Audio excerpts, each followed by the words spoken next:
खबर शामिल कंदासीं आवा सिंध न्यूज़ चैनल मौजूद कराची मरीर में रिपोर्ट नजीब अमन ख़ास के लिए सिंध सकाफ़त खाते जी सहकार से समाजी सकाफ़ती तंजीम सच सोशल वेलफेयर जे 16वीं सालगिरह शहीद बेनज़ीर भुट्टो लाइब्रेरी सचल गोड में मल्हाई वई। वहाब सूमरो गुलाम मुस्तफ़ा अब्बासी ऐं सलेमान आगरो प्रोग्राम ऑर्गेनाइज़र तौर पंहिंजे किरदार अदा कंदे कयो। उन मौक़े ते अदाकार असद कुरैशी, यूसी चेयरमैन ताज मोहम्मद वसाण, मज़ाहिया अदाकार सोराब सूमरो, साफ़ी कमर नवाब कांदड़ो, मौसीकार इरफान समो, सोशल वर्कर्स अनीसा मेमण, अदाकार ऐं सोशल वर्कर मीर खान बंगलानी, अकबर खमीसो, अल गौज़ी, नवाज़, आयत अली कराची, ओलह प्रेस क्लब, सत सलीम सोलंकी, फ़नकार तनवीर, फ़नकारा आरफा नियाज़, गौरी अब्बास, अदाकारा फ़िज़ा मलिक, सना रज़ा के पिण मनता एवार्ड ॾिना विया। उन मौक़े ते आयल मोअज़्ज़िज़ महिमाननि खे अजरक ओढाए सिंध आदरबाग कयो वियो। तक़रीब के बेदल मसरूर, डॉक्टर शेर मेहरानी, अदाकार असद कुरैशी, महबूब अब्बासी, सुराब सूमरे, वहाब सूमरे, इनायत खटियाण, गुलाम कंबर हाजानी, एडवोकेट रियाज़ कांदड़ो ऐं ॿियनि चयो त सिंधु दरिया ते अंग्रेज़नि शियन दरिया छॾियो आहे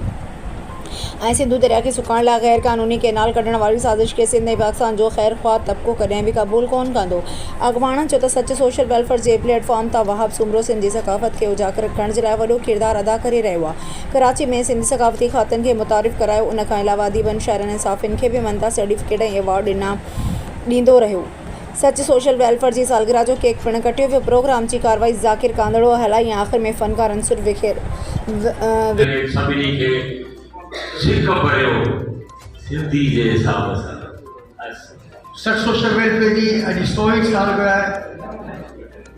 जेको बि मूं सच सोशल वेलफेयर खां जवाब पेश कंदुसि ऐं खेसि लख आफ़रीन जो न